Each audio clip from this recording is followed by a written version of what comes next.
Teresa is a rotator cuff repair patient. She had one done approximately 9 months ago.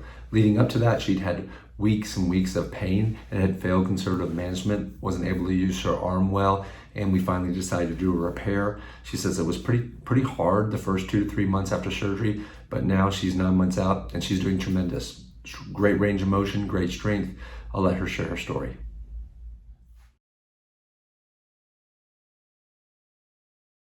I had a rotator cuff surgery and it was done 9 months ago. I had a fall in April and I lived with it for a bit. Then I did some physical therapy.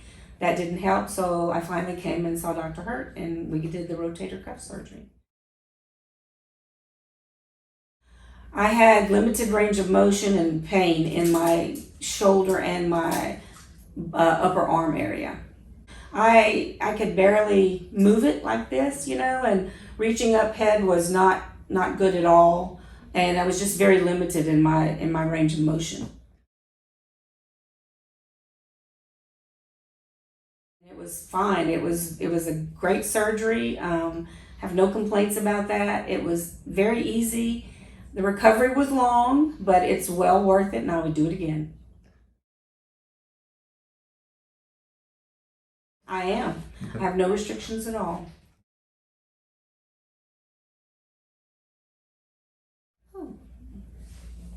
Up here, back. Couldn't do any of that before. It's so much better.